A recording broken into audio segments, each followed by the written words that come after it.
नमस्कार मित्रांनो, मी प्राध्यापक गणेश पवार. आज आपण पाहणार आहोत पार्ट 3, जे की आपण फॅम्टनची यांची सिरीज चालू केली आहे, त्याचा part 3.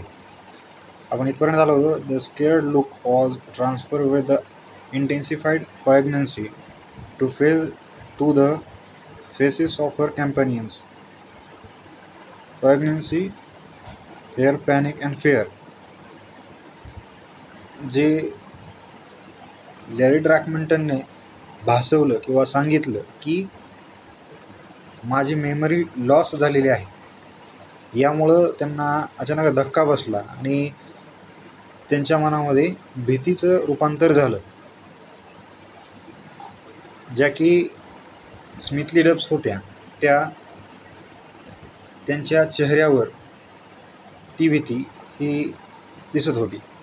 You ask us to lunch, they exclaim hurriedly. ते त्वरित म्हणायला लागल्या की आश्चर्याने म्हणायला लागल्या की तुम्हीच आम्हाला जेवणासाठी आमंत्रण दिलं आहे. That seem a more immediately important point to clear up than the question of identity. म्हणजे काय की कोणी जेवणासाठी कुणाला इथं आमंत्रण केलं आहे, हा प्रश्न क्लिअर होणं हे इतकं महत्त्वाचं होतं की जो प्रश्न आयडेंटिटी आणि तुम्ही कोण आहात, काय आहात, याच्यापेक्षा हा महत्त्वाचा प्रश्न होता की कुणी कोणाला जेवायला बोलवलं आहे. Oh no, said the vanishing hostess, that I do remember about.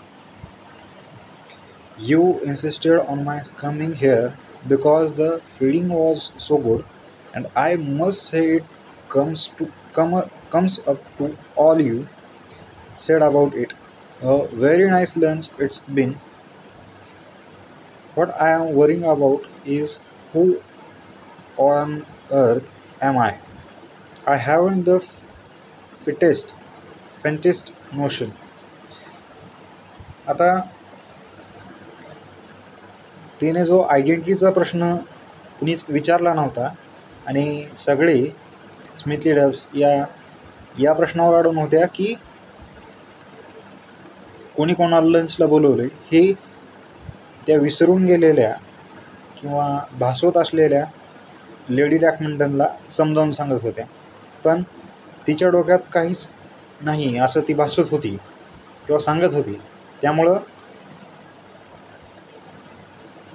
तिच्या पुढं हाच प्रश्न ती उपस्थित करत होती वारंवार की लंच तर चांगला होता, पण मी स्वतःच कोण आहे या पृथ्वीतलावर हे माझंच मला माहीत नाही, याची मला काळजी आहे.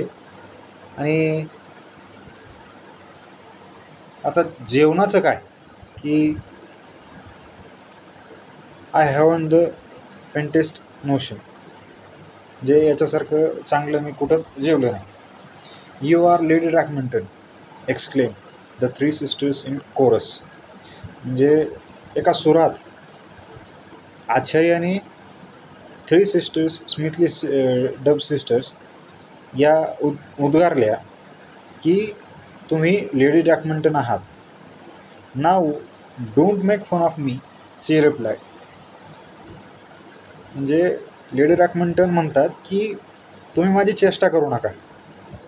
क्रॉसली I happen to know her quite well by site and she isn't a bit like me. आणि मी तिच्यासारखं तीळ मात्र सुद्धा नाही, तुम्ही माझी उगाच काही चेष्टा करू नका.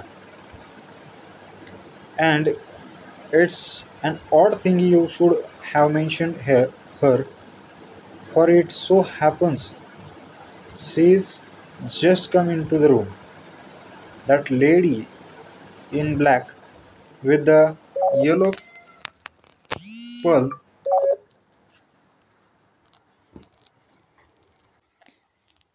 plum in her hat there over by the door.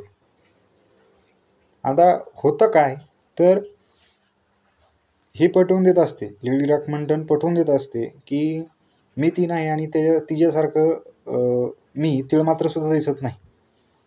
आणि त्याच्यामध्ये एक अजून ऑड थिंग, जे की एक विशेष गोष्ट अशी होते की लेडी रॅकमंटनसारखीच एक स्त्री जिने ब्लॅक कलरचे कपडे घातलेले आहेत आणि येलो कलरची हॅट, टोपी घातलेली आहे, अशी ती दरवाजामधून आत येते आणि सगळ्यांचं लक्ष म्हणजे ह्या स्मिथली डफचं लक्ष तिच्याकडे जातं.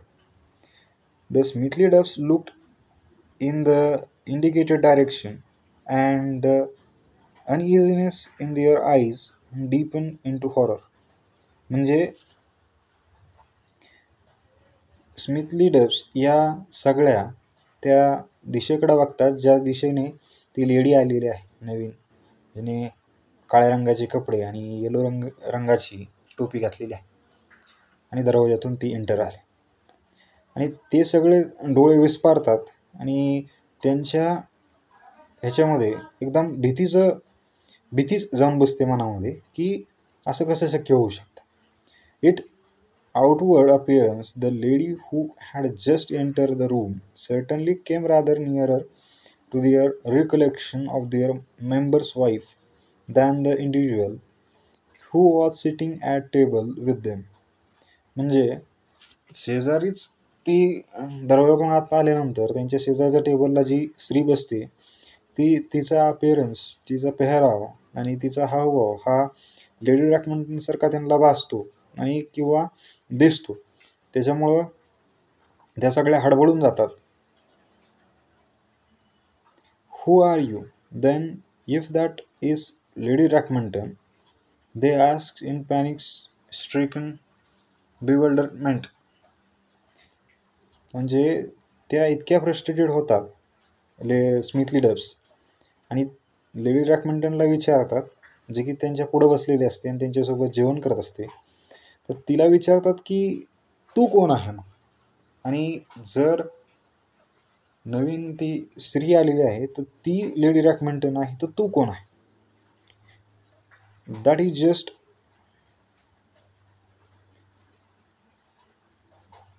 What I don't know was the answer.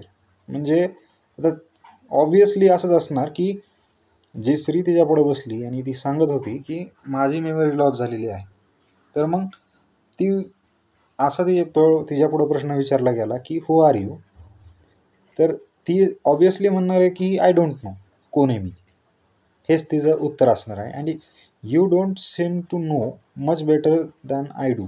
म्हणजे ती प्रतिप्रश्न करते की जर मलाच माहीत नाही की मी कोण आहे, मग तुम्हालाच चांगलं माहीत असेल की तुम्ही जर माझ्यासोबत बसला असाल आणि लंच करत असाल तर तुम्हालाच माझ्यापेक्षा चांगलं माहीत असेल की मी कोण आहे. You came up to us in the club. In what club.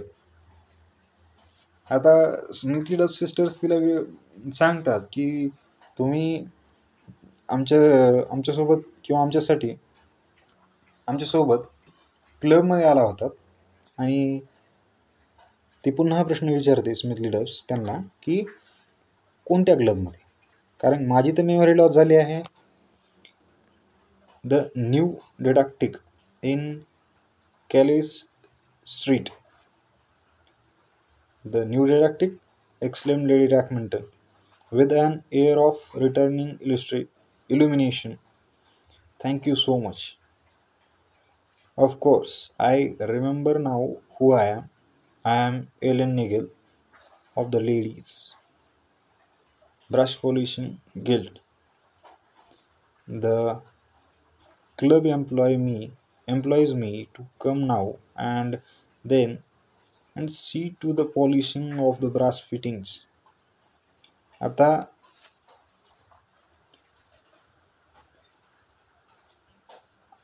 अजून ट्विस्ट होतो या स्टोरीमध्ये. आणि जी लेडी रॅकमंटन असते ती जेव्हा त्यांना विचारते की कोणत्या क्लबमध्ये तुम्ही मला भेटला होता आणि तिथून घेऊन आलात, तर त्या कॅलेस स्ट्रीटवरचं न्यू डिडॅक्टिक जे क्लबचं नाव सांगितलं जातं स्मिथली डब्सकडून, तर ती आश्चर्याने लेडी रॅकमंटन म्हणते की द न्यू डिडॅक्टिक, मग आता मला आठवलं की म्हणजे ती त्यांचा धन्यवाद देते आणि त्यांना म्हणते की आत्ता मला आठवलं की मी कोण आहे. तर मी आहे एलन निगल. आता ही लेडी ड्रॅकमॅन्टनचं नवीन नाव आहे, जी की मेमरी लॉस झाल्यानंतर तिला जी आयडेंटिटी पाहिजे असती, तर एलन निगल ती नाव देते. Ellen Nigel of the ladies brush polishing guild हे नाव देते आणि ती सांगते की त्या क्लबमध्ये मला एम्प्लॉई म्हणून बोलवलं आहे. That's how I came to know Lady Rackmanton by sight. She is very often in the club. म्हणजे मी लेडी रॅकमॅन्टनला सुद्धा त्याच क्लबमध्ये बघितलं होतं. And she is very often in the club म्हणजे ती अनेकदा त्या क्लबमध्ये येत असते. And you are the ladies who so kindly ask me out to lunch. म्हणजे तुम्हीच त्या स्त्रिया आहात की ज्यांनी मला एकदम दयाळूपणे जेवणासाठी विचारलं होतं, केव्हा घेऊन आला. Funny how it should all have slipped my memory. म्हणजे किती हास्यास्पद आहे ना की माझी मेमरी किती घसरती आहे ऑल ऑफ द सडन. म्हणजे अचानकपणे कशी विसरून पण जाते आणि पुन्हा पण येते. The unaccustomed unaccustomed means unfamiliar with. The unaccustomed good food and wine must have been too much for me. For the moment, I really couldn't call to the mind who I was. Good gracious, she broke off suddenly. It's 10 past 2. I should be at a polishing job in White Whitehall. I must scuttle off like a giddy rabbit, thanking you ever so. म्हणजे काय की एवढं चांगलं food जे की ज्याच्यासोबत मी म्हणजे जे अन्न मी कधीच खाल्लेलं नाही असंच इथे एकदम चांगल्या प्रतीचं अन्न आणि वाईन हे मला तुम्ही ऑफर केली आणि हे माझ्यासाठी खरंच एकदम चांगली मुवमेंट होती, जे की मी विचारसुद्धा करू शकत नव्हते. आणि असं चांगल्या प्रतीचं स्टेटसचं आणि चांगल्या हॉटेलमध्ये तुम्ही मला जेवण करून दिलं, ही त्यासाठी ती त्यांचं धन्यवाद मानते. आणि त्यासोबतच ती त्यांच्यापासून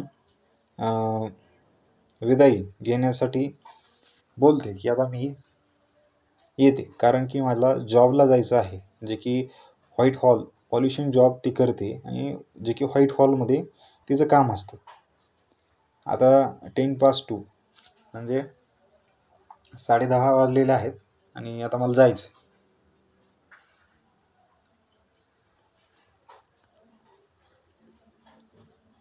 म्हणजे 2:10 झालेले आहे.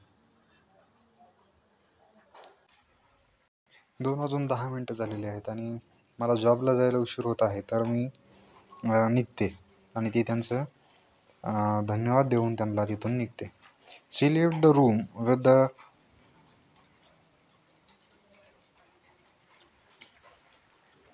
scuttle sufficiently suggestive of the animal she had mentioned, but the giddiness was all on the side of her involuntary hostesses. The restaurant seemed to be spinning round them. The आता ते रेस्टॉरंट हे त्यांच्या पुढं त्यांना इतकी भीतीही वाटत असते आणि त्यांच्या पुढचं त्यांच्या डोळ्यापुढं हे चक्कर आल्यासारखं त्यांना वाटत होतं. And the bill, when it appeared, did nothing to restore their composure. जेव्हा ते बिल बघतात तेव्हा त्यांचं डोकं चक्रावतं आणि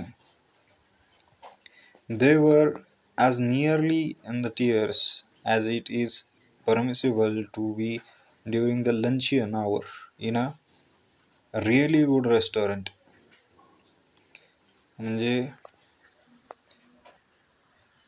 आज त्यांना जेवण हे असं मिळालं की आजचं हे त्यांच्या कायमस्वरूपी अविस्मरणीय असं जेवण त्यांच्यासाठी झालं. पण जे डोळ्यातून चांगलं झालंच, पण त्यांच्या डोळ्यातून पाणी आणणारं ती ठरलं. Financially speaking, they were well able to afford the luxury of an elaborate lunch, but their ideas on the subject of entertaining differed very sharply according to the circumstances of whether they were dispensing or receiving hospitality. म्हणजे काय की त्या ज्या रेस्टॉरंटमध्ये जेवण केलं त्यांनी, ते त्यांना परवडणारं किंवा ते अफोर्ड करू शकत होत्या. तेवढी त्यांची लायकी होती की त्या रेस्टॉरंटमध्ये जाऊन ते जेवण करू शकतात. त्यांची कॅपॅसिटी तेवढी होती. परंतु एखाद्याने त्यांना आदरातिथ्य देण्यासाठी, एंटरटेन करण्यासाठी त्यांना जर तिथं बोलावलं असेल आणि अचानक जर तो तिथून गेला असेल, तर त्यांच्यासाठी ती आदरातिथ्य ही एक अडथळ्याचं त्यांच्यापुढं भासलं. To have fed themselves liberally at their own expenses was perhaps an extravagance to be deplored, but at any rate they had had something for their money.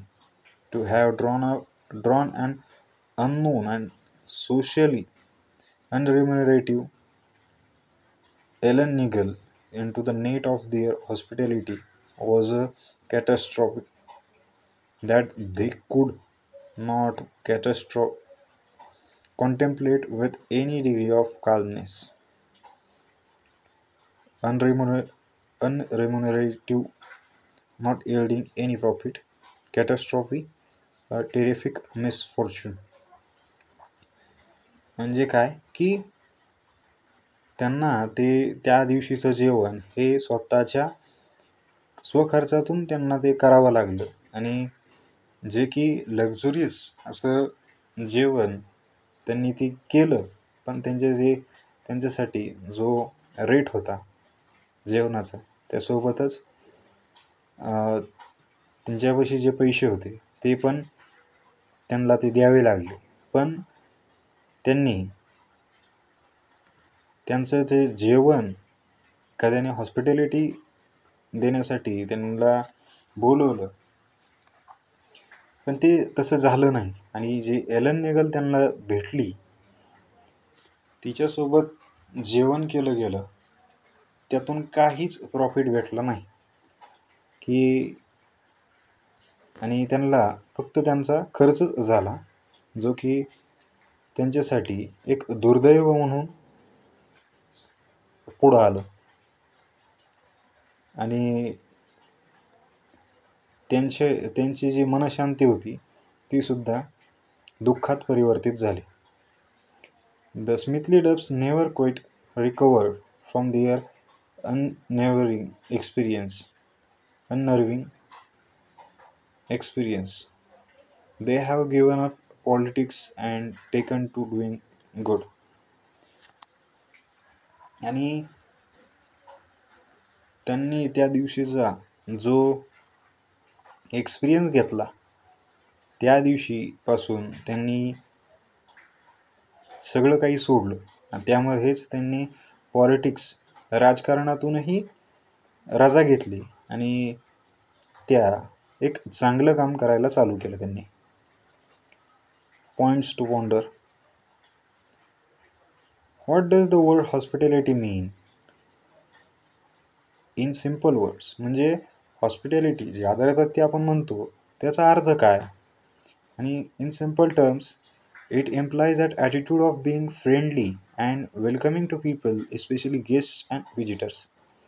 म्हणजे जे गेस्ट असतात, पाहुणे, आणि जे भेट देणारे विजिटर्स असतात, त्यांचं वेलकम करणं, त्यांचं स्वागत करणं आणि त्यांना त्यांच्यासोबत चांगल्या ॲटिट्यूडने, बिहेवियरने आणि मैत्रित्वाच्या भावनेतून त्यांच्यासोबत भेटणे, बोलणे आणि जेवण खानपान करणे हे म्हणजेच काय, तर हॉस्पिटॅलिटी, आदरातिथ्य करणं. It is derived from the Latin term hospes meaning host, म्हणजे पाहुणे, जे की लॅटिन वर्डपासून तयार झालेलं आहे. In ancient Indian tradition the sense of hospitality was embedded in the principle अतिथी देवो भव, meaning the guest is God. म्हणजे काय, तर प्राचीन भारतीय प्रथेमध्ये, रूढी परंपरेमध्ये, एन्शियंट इंडियन ट्रॅडिशनमध्ये जो आदरातिथ्य करण्याचा सेन्स होता, जो की आपण अतिथी देवो भव असं संबोधतो, जे की ज्याचा अर्थ आहे गेस्ट, पाहुणा हाच देव आहे. Our country and culture give refuge to many persecuted peoples and cultures. We should strive to reinforce their inherited attitude of hospitality that embraces a sense of openness and that of reaching out to those in need. म्हणजे काय, की आपल्या कल्चरमध्ये फक्त वेगवेगळ्या देश परदेशातून, कल्चरमधून म्हणजे संस्कृतीमधून आलेली लोक, त्यांना वापस जाऊन देणं हे, किंवा त्यांच्यासोबत वेगळा व्यवहार करणं हे आपल्या संस्कृतीने शिकवलं नाही. सगळ्यांना आत्मसात केलं आणि युनिटी इन डायव्हर्सिटी जो आपण म्हणतो, आपला भारत देश युनिटी इन डायव्हर्सिटीमध्ये आहे, फॉलो करतो. सगळे देश, भाषा, नंतर रूढी परंपरा, भाषा, नंतर वेगवेगळ्या जेंडर, कास्ट, सेक्स, नंतर या सगळ्या गोष्टीमधून सुद्धा असूनसुद्धा, या डिफरन्स एवढा असूनही सुद्धा भारत देश हा एकजुटीने, युनिटीमध्ये राहतो. आणि त्यासोबतच वेगवेगळ्या रिलिजन, कास्टचे जरी लोक असली तरीही त्यांच्यामध्ये युनिटी आहे. आणि त्याच्यामध्ये सुद्धा अतिथी देवो भव ही प्रिन्सिपल फॉलो केलं जातं. त्यामुळं कुणीही जर पाहुणा, अतिथी आला घरी, तर त्याचं हॉस्पिटॅलिटी, आदरातिथ्य करणं हे गरजेचं आहे. आणि गरजू लोकांना आपला देश, हा देशातील रहिवासी प्रत्येकजण आदरातिथ्य देण्याचं काम करतो. आणि आपणही ह्या धड्यामधून असं शिकलं पाहिजे की भारतीय परंपरा, संस्कृती ही फक्त आणि फक्त आपली आहे आणि ती आपण जतन केली पाहिजे. आपली आहे म्हणून चालणार नाही, तर ती जतन करणं, जे आपल्या वडिलोपार्जित लोकांनी केलं, की हॉस्पिटॅलिटी, आदरातिथ्य आणि पाहुण्यांमध्ये सुद्धा देव बघितला, ती महत्त्वाची गोष्ट आहे. आणि आपली रूढी परंपरांमध्ये त्यांना जीवदान देणं हे सुद्धा आपल्याच हातात आहे. येणाऱ्या पिढ्या या AI पुढं टिकतील का नाही हा प्रश्न आहे, परंतु संस्कृती जपणं आणि त्यासोबतच आपणसुद्धा जगणं हे महत्त्वाचं ठरणार आहे.